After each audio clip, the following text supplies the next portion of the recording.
اعوذ باللہ من الشیطان الرجیم بسم اللہ الرحمن الرحیم ومن یقل منہم انی الہ من دونہ فذلک نجزی جہنم کذلک نجزی الظالمین اولم یر الذین کفروا ان السماوات والارض کانتا رتقا ففتقناہما وجعلنا من الماء كل شيء حي افلا يؤمنون۔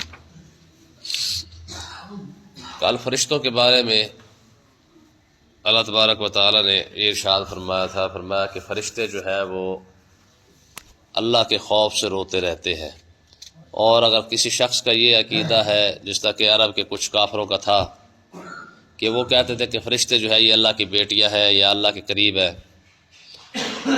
تو اللہ تعالیٰ نے ارشاد فرمایا کہ یہ جو تمہارا عقیدہ ہے کہ فرشتے اللہ کی بیٹیاں ہیں، تو فرمایا نہیں، یہ اللہ کے بھی یہ بھی ایسے ہی بندے ہیں جیسے ہم ہیں، فرق صرف یہ ہے کہ ہمارا مقصد اور اللہ تعالیٰ نے جو فرشتوں کا جو مقصد بنایا وہ کچھ اور ہے، یعنی وہ اسپیشلی طور پہ ہے ہی اس کی عبادت کرنے کے لیے، اور ہمارے اندر جو ہے وہ اللہ تعالیٰ نے یہ خواہشات معاملات رکھے ہیں۔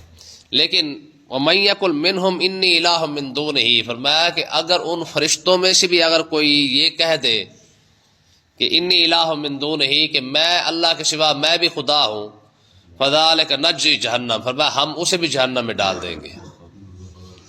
ہاں، اگر پہلی بات تو یہ ہے کہ فرشتے یہ بات کرتے نہیں ہیں، لیکن دوسری بات یہ کہ اگر فرشتے یہ بات کوئی کر دے تو فرمایا پھر اس نے بھی جہنم میں ہی جانا ہے، بچنا اس نے بھی کوئی نہیں ہے۔ لیکن روایات کے اندر آتا ہے کہ یہ صرف اور صرف شیطان نے کہا ہے کہ میں خدا ہوں اور لوگوں کو اپنی عبادت پر لگایا ہے، مگر نہ فرشتوں کی طرف سے یہ بات نہیں ہے، اور شیطان ویسے بھی فرشتوں کے اندر شامل بھی نہیں ہے، وہ کیونکہ فرشتوں کے ساتھ رہتا تھا تو اس لیے ان کو جو ہے وہ کہہ دیا گیا کہ یہ بھی فرشتوں کے حکم کے اندر آ گیا ہے، مگر نہ اللہ تعالیٰ نے ارشاد فرمایا کہ اگر کوئی فرشتہ بھی یہ بات کر دے کہ میں خدا ہوں، میں جائے گا وہ بھی جہنم کے اندر۔ کذالک نجزی الظالمین، فرمایا ہم پھر ظالموں کو پھر یہی سزا دیتے ہیں۔ مطلب کیا ہے کہ ہر شے مخلوق کی نہ ایک حد ہے، جس کو اللہ تبارک و تعالیٰ نے جہاں بنایا ہے، جو اس کے معاملات رکھے ہیں اسی تک ہی وہ بہتر ہے۔ بندہ ہے یہ اس کی ایک حد ہے، وہ اپنی حد میں رہے، فرشتہ ہے چاہے انسان ہے جنات ہے، جو بھی چیز اللہ تعالیٰ نے مخلوق میں بنائی ہے نا، تو ہر ایک شے کی ایک حد بھی رکھی ہے، جب وہ اس حد سے کراس کرتا ہے تو پھر اللہ تعالیٰ فرمایا پھر اب اس کی جو ہے وہ جو سزا جو ہے وہ پھر اسے ضرور ملے گی۔ تو اللہ تعالیٰ نے ارشاد فرمایا اولم یر الذین کفروا ان السماوات والارض، میں کیا کافر اس بات میں خیال نہیں کرتے، غور و فکر نہیں کرتے کیا کہ ان السماوات والارض، کہ یہ جو آسمان اور زمین ہے، کانتا رتقا ففتقناہما، یہ دونوں آپس میں ابتدا کے اندر ملے ہوئے تھے، آسمان اور زمین آپس میں ملے ہوئے تھے، ففتقناہما، ہم نے انہیں پھر پھاڑا ہے، انہیں علیحدہ علیحدہ کیا ہے۔ اب یہ سائنسی طور پر بھی اتنی بڑی بات ہے جس پر سائنس بڑی ریسرچ کر رہی ہے اور سارے معاملات دیکھ رہی ہے، لیکن اللہ تعالیٰ نے 1400 سال پہلے ارشاد فرمایا کہ جب ابتدا جو زمانہ تھا نا انسان کے بننے سے پہلے، آنے سے پہلے فرمایا اس وقت سب سے پہلی بات جو آسمان اور زمین ہے یہ آپس میں ملے ہوئے تھے ایک دوسرے کے ساتھ۔ تو پھر ہوا کیا، پھر اس پر حضرت عبداللہ بن عمر رضی اللہ تعالیٰ عنہ کے پاس ایک شخص آیا اور اس نے آ کے یہ مسئلہ پوچھا کہ جی آسمان اور زمین آپس میں ملے ہوئے کیسے تھے؟ تو آپ نے فرمایا تو عبداللہ بن عباس کے پاس جاؤ، وہ جو جواب دے پھر مجھے بھی آ کے بتانا۔ تو وہ شخص پھر حضرت عبداللہ بن عباس کے پاس گیا اور انہوں سے جا کے انہوں نے پوچھا، انہوں نے کہنے لگے جناب آپ ذرا یہ بتائیں کہ یہ جو اللہ تعالیٰ نے فرمایا ہے کہ آسمان اور زمین آپس میں ملے ہوئے تھے، اس کا مطلب کیا ہے؟ تو آپ نے اس کے دو جواب عطا فرمائے، مفسرین نے اس کے دو جواب لکھے ہیں۔ فرمایا پہلی تو بات یہ ہے کہ یہ دونوں آپس میں ملے ہوئے تھے، ایسے ہی ملے ہوئے تھے جیسے کوئی چیز ملی ہوتی ہے، پھر اللہ تعالیٰ نے درمیان میں ہوا چلائی، ایسی ہوا چلی کہ یہ آسمان الگ ہو گیا اور زمین الگ ہو گئے، یہ ایک بات۔ دوسری بات یہ ہے کہ ملے ہوئے سے مراد یہ ہے کہ پہلے آسمان سے بارش نہیں آتی تھی، پھر اللہ تبارک و تعالیٰ نے کرم فرمایا کہ آسمان سے بارش برسانے کا حکم دے دیا، اور زمین کیونکہ کوئی چیز اگاتی نہیں تھی تو اللہ تعالیٰ نے زمین کو حکم دیا، یہ انہوں نے سبزہ اور ہریالی وغیرہ اگانا شروع کر دی ہے۔ تو فرمایا کہ آسمان سے بارش کا برسنا اور زمین سے نباتات وغیرہ کا اگنا، یہ دونوں چیزوں سے اس کا مطلب یہی ہے کہ یہ آسمان اور زمین کو پھر اللہ تعالیٰ نے علیحدہ علیحدہ ایسے کیا ہے کہ وہ بارش برسا رہا ہے اور یہ نباتات وغیرہ اگا رہی ہے۔ یعنی درخت وغیرہ اگ رہے ہیں, جڑی بوٹیاں اگ رہی ہیں, وہ مختلف چیزیں اگ رہی ہیں. تو وہ شخص پھر یہ بات سن کر حضرت عبداللہ بن عمر کے پاس آیا اور آ کر یہ جواب دیا کہ جناب عبداللہ بن عباس کہہ رہے ہیں کہ زمین جو نباتات اگا رہی ہے اور آسمان جو بارش برسا رہا ہے, یہ ہے ان دونوں کا ملنا اور جدا ہونا. تو حضرت عبداللہ بن عمر نے فرمایا واقعی اللہ تعالیٰ نے حضرت عبداللہ بن عباس کو قرآن کا علم عطا فرمایا ہے, یعنی وہ اتنی تفسیر بھی جانتے ہیں. تو باقی اللہ تعالیٰ نے ارشاد فرمایا وجعلنا من الماء کل شیء حی, ہم نے ہر شے کو پانی سے پیدا فرمایا ہے, ہر جاندار کو, چاہے وہ انسان ہے, چاہے وہ جانور ہے, چاہے وہ کوئی چیز, ہر وہ جاندار جو چیز ہے اسے اللہ تعالیٰ نے فرمایا اس کا جو مادہ ہے, جو اصل ہے, وہ پانی ہے. ہر شے کو ہم نے پانی سے پیدا فرمایا ہے. ٹھیک ہے. افلا یؤمنون, فرمایا ان باتوں میں غور کر کے بھی وہ ایمان نہیں لاتے ہیں. دیکھیں نا, میں نے پہلے بھی آپ کو بتایا کہ پیچھے قرآن کی آیت گزری ہے کہ ہم نے کسی چیز کو فضول لاعبین, کھیل کود کے لیے نہیں بنایا, یہ غور فکر کے لیے بنایا ہے. لیکن انسان کیونکہ غور نہیں کرتا, فکر نہیں کرتا, سوچتا نہیں ہے کہ یار رب نے یہ سارا کچھ بنایا, آخر کیوں بنایا ہے؟ یہ مکھی بھی بنائی ہے تو کیوں بنائی ہے, یہ مچھر بنایا تو کیوں بنایا ہے؟ قرآن کے اندر تو مچھر کی مثال دی گئی ہے, مکھی کی مثال دی گئی ہے. تو اللہ تعالیٰ نے ارشاد فرمایا ہم نے ہر شے کو کسی مقصد کے تحت بنایا ہے. جتنا انسان اس میں غور کرتا جائے گا اتنا زیادہ رب کے قریب ہوتا جائے گا. غور نہیں کرے گا, فکر نہیں کرے گا, تو پھر جو مرضی کرتا پھر لگا پھرے. تو آگے اللہ تعالیٰ نے ارشاد فرمایا وجعلنا فی الارض رواسیہ, فرمایا تم زمین کے اندر پہاڑوں کو دیکھ لو, کتنے مضبوط پہاڑ ہیں. فرمایا ان تمید بہم, فرمایا کہ ہم نے ان مضبوط پہاڑوں کو بنایا, اور اس کے بعد پہاڑوں کو بنانے کے بعد کیا کیا ہم نے, میں اس لیے بنایا ہے تاکہ ان تمید بہم, تاکہ زمین جو ہے یہ حرکت نہ کرے, ہلے نہ. اگر زمین ہلتی رہتی تو اس میں گھر نہیں بن سکتے تھے. آج جو بڑی بڑی بلڈنگیں بنی ہوئی ہیں یہ نہیں بن سکتی تھیں. تو جو بڑے بڑے معاملات زمین کے اوپر ہو رہے ہیں اس کی وجہ یہ ہے کہ زمین کو اللہ تعالیٰ نے جو ہے وہ پہلے مضبوطی کے ساتھ اس کو رکھ دیا ہے. اور کس لیے رکھا ہے, فرمایا ہم نے پہاڑوں کو اس کے اندر ٹھوک کر ہم نے زمین کو جو ہے وہ ہلنے سے بچا دیا ہے. اگر ہلتی رہتی تو اس پہ کوئی شے اگ نہیں سکتے تھے, درخت بھی نہیں رک سکتے تھے, وہ بھی آخر دائرے باہر نکل جاتے. گھر تو ویسے نہیں بن سکتے تھے, بڑی بڑے پہاڑ ویسے, بڑی بڑی بلڈنگیں ویسے نہیں بن سکتی تھی. فرمایا ہم نے درختوں کو, گھروں کو جو ہے وہ مضبوط کرنے کے لیے پہلے ہم نے اس کے اندر پہاڑ کے اندر پہاڑوں کو جو ہے کل بنا کے ٹھوکا ہے. تاکہ کس لیے, تاکہ یار یہ زمین ہلے نہ, جب ہلے گی نہیں تو اس پہ جو مرضی آپ کرتے رہیں گے. پھر وجعلنا فیہا فجاجا سبلا لعلہم یہتدون, فرمایا پر صرف پہاڑ ہم نے ایسے نہیں بنایا ہے, ہم نے پہاڑوں کو بھی ایسے بنایا کہ اس کے اندر راستے رکھ دیے ہیں, کئی غار رکھ دیے ہیں, کئی کچھ رکھ دیا ہے, کئی کچھ رکھ دیا ہے. دیکھیں نا, اگر پہاڑ ہوتا نا دیوار کی طرح تو دیوار سیدھی رکھ دی جاتی تو پھر بھی مسئلہ بنتا.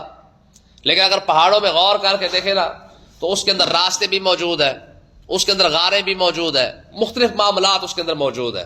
میں کبھی غور کر کے دیکھو تو میں خدا ہی خدا نظر آئے گا. غور کرنے کے بعد ہی ہے, فکر کرنے کے بعد ہے, سوچنے کے بعد ہے. لیکن کیونکہ ہمارے پاس ان چیزوں کا ٹائم نہیں ہے, ہم کہتے ہیں کہ یار کیڑا چھڈو خیر ہے, کچھ نہیں. پر میں کہ جس نے خدا کی پہچان کرنی ہے نا وہ ان نشانیوں میں غور کر کے دیکھے. جیسے ان میں غور کرتا جائے گا ویسے ویسے انہیں جو ہے خدا کی نشانیاں نظر آتی جائے گی. اب دیکھیں, کبھی آپ پہاڑوں میں غور کر کے دیکھیں نا, سارے ہیں ہی پہاڑ لیکن ہر کسی کا رنگ مختلف ہے. کوئی کالا آپ کو نظر آئے گا, کوئی آپ کو سفید نظر آئے گا, کوئی آپ کو کسی طریقے سے نظر آئے گا, کوئی کسی طریقے سے. مطلب کیا ہے, کس نے کوئی ذات تو ہے نا جس نے ان پہاڑوں کو ایسے بنایا ہے. اور پھر اتنا بڑا پہاڑ, اور وہ بھی جناب مضبوطی کے ساتھ کھڑا ہوا ہے, آخر کوئی تو ہے جس نے اس کو بنایا ہوگا, تو وہ صرف اور صرف خدا کی ذات ہے. پھر پہاڑ بھی برابر نہیں ہے, سیدھا نہیں ہے. ہم نے اس کے اندر ایسے ایسے غار رکھے ہیں, ایسے ایسے چیزیں رکھی ہیں, سرنگ رکھے ہوئے, بڑے بڑے راستے رکھے ہوئے ہیں, جہاں سے چاہے اوپر چڑھیں گے تو اوپر بھی چڑھ جائیں گے, نیچے اترے تو نیچے اتر جائیں گے. وہاں گھر بنانا چاہے تو گھر بنا کے رہ لیں گے.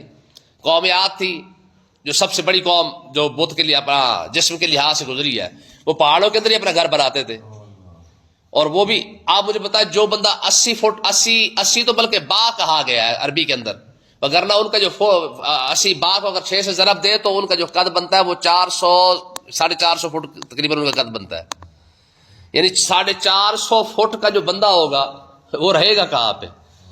تو یہ پہاڑ ہی تھے جو انہوں نے جو ہے انہیں گھر بنائے اور ان کے اندر وہاں پہ رہتے رہے ہیں. تو اللہ تعالیٰ نے ارشاد فرمایا وجعلنا السماء سقفا محفوظا, فرمایا پہاڑ نظر نہیں آتے, آسمان کو دیکھ لو, ہم نے ایک محفوظ چھت بنائی ہے جہاں تک آپ کی نظر جائے گی آپ کو اس کے اندر کوئی پلر نظر نہیں آئے گا، کوئی دراڑ نظر نہیں آئے گی.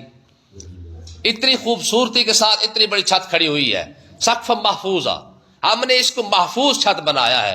وَهُمْ عَنْ آيَاتِهَا مُعْرِضُونَ. فرمایا اتنی بڑی نشانیاں دیکھ کر بھی اگر بندہ منہ پھیر لے تو پھر اس کی سزا جو ہے پھر جہنم ہی ہے. کائنات کو دیکھنے کے بعد، غور و فکر کرنے کے بعد بھی بندہ خدا کو نہ پہچانے. میں نے پہلے بھی شاید آپ کو بتایا تھا کہ امام شافعی رحمۃ اللہ علیہ سے پوچھا گیا کہ آپ کو خدا کا پتہ کیسے لگا ہے؟ تو وہ کہتے تھے شہتوت کے درخت کو دیکھ کر میں نے خدا کو پہچانا ہے. وہ کہتے جی شہتوت کے درخت کو دیکھ کے آپ نے خدا کو کیسے پہچان لیا؟ کہا یار درخت ایک ہے، اسی سے جانور بھی کھا رہے ہیں، انسانوں کے لیے پھل بھی آ رہا ہے، ٹھیک ہے، یعنی پھل بھی اسی سے اب کھا سکتے ہیں اور اپنا انسانوں کو خوراک بھی اسی سے مل رہی ہے. اور اگر ریشم کا کیڑا اگر اس درخت سے کھا لے تو اللہ تعالیٰ اسے ریشم بھی پیدا فرما دیتا ہے. درخت ایک ہی ہے لیکن نشانیاں اس کے اندر مختلف رکھ دی گئی ہیں. تو اللہ تعالیٰ نے ارشاد فرمایا کہ یہ ساری کائنات کو جب تم دیکھو گے نا تو تمہیں رب نظر آ جائے گا، غور کرو گے تو. وَهُوَ الَّذِي خَلَقَ اللَّيْلَ وَالنَّهَارَ وَالشَّمْسَ وَالْقَمَرَ. میں وہی ذات ہی ہے جس نے رات اور دن کو پیدا فرمایا ہے، سورج اور چاند کو پیدا فرمایا ہے. میں غور تو کر کے دیکھو نا ان چیزوں میں، فکر کر کے دیکھو صحیح ان کے اندر، ٹھیک ہے. ہمارے مفسرین فرماتے ہیں دن اور رات میں سب سے پہلے اللہ تعالیٰ نے کس چیز کو پیدا کیا ہے؟ فرماتے رات کو. رات دن سے پہلے پیدا ہوئی ہے. کیوں؟ وہ فرماتے وجہ یہ ہے کہ جب آسمان اور زمین کو اللہ تعالیٰ نے علیحدہ علیحدہ کیا تو پہلے رات ہی تھی، بعد میں اللہ تعالیٰ نے پھر سورج کو پیدا فرما کے روشنی عطا فرمائی ہے. اب دیکھیں نا کھربوں میل دور کھڑا ہوا ہے سورج اور اتنی ہی گرمی ہمیں دے رہا ہے جتنی ہمیں ضرورت ہے. اس سے بڑی کوئی بات ہو سکتی ہے؟ کہ اب دیکھیں دانا نا، چھوٹا سا دانا ہم جب زمین میں ڈال کے آتے ہیں اسے صرف اتنی ہی گرمی پہنچتی ہے جس سے وہ جناب والا نکل کے جو ہے وہ فصل تیار ہو جاتی ہے، نہ اس سے زیادہ نہ اس سے کم ہے. یہ اس سے اتنی بڑی بات ہے. پھر فرمایا والشمس والقمر، فرمایا کبھی سورج کو دیکھو کبھی چاند کو دیکھ لو. رات ہوتی ہے چاند نکلتا ہے تو اتنی روشنی پیدا ہو جاتی ہے کہ بندہ اسے سفر کر سکتا ہے اور وقت کا اندازہ لگا لیتا ہے. مَكُلٌّ فِي فَلَكٍ يَسْبَحُونَ. فرمایا کہ ہر ایک شے جو ہے نا اپنے مدار کے اندر آرام آرام سے چل رہی ہے. یعنی اگر بندہ غور کرے گا تو بندے کو ان ساری چیزوں کے اندر، لیل کے اندر، رات کے اندر، دن کے اندر جو ہے وہ رب کی نشانی نظر آ جائے گی. مجھے آپ بتائیں جتنی سکون کی نیند بندے کو رات کو آتی ہے دن کو نہیں آتی ہے.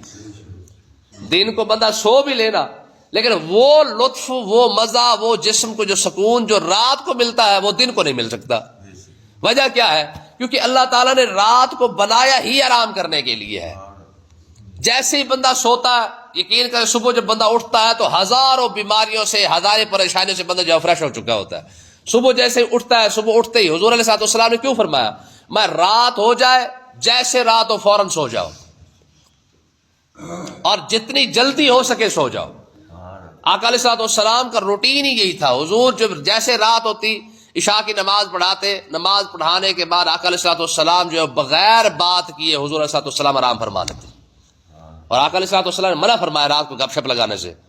میں ہاں علمی بات ہے تو اور بات ہے، وگرنہ رات کو بیٹھ کے گپ شپ نہ لگایا کرو، جتنا جلدی ہو سکے سو جایا کرو. اور کیونکہ جتنے جلدی سو گے اتنے جلدی ظاہر اٹھو گے بھی صحیح. تو آج کیونکہ ذرا ہمارا سارا روٹین جو ہے خراب ہو چکا ہے تو اللہ تعالیٰ نے ارشاد فرمایا ان چیزوں میں غور کر کے دیکھو. دن کو کام کرو گے برکت اور ہوگی، رات کو اگر کام کرو گے تو بے برکتی پیدا ہو جائے گی، کیونکہ رب نے بنایا ہی دن کو کام کرنے کے لیے. اب ہمارا کیونکہ کام جو ہے دن والا کام ہم نے رات کو رکھ لیا، رات والا دن کو رکھ لیا ہے. تو اللہ تعالیٰ نے ارشاد فرمایا خالق اللیل والنہار والشمس والقمر. میں دن کو دیکھ لو، رات کو دیکھ لو، سورج کو دیکھ لو، چاند کو دیکھ لو، کل فی فلک یسبحون. ہر ایک شے تمہیں بتا رہی ہے کہ خدا موجود ہے. اللہ پاک ہمیں سمجھنے کی توفیق عطا فرمائے.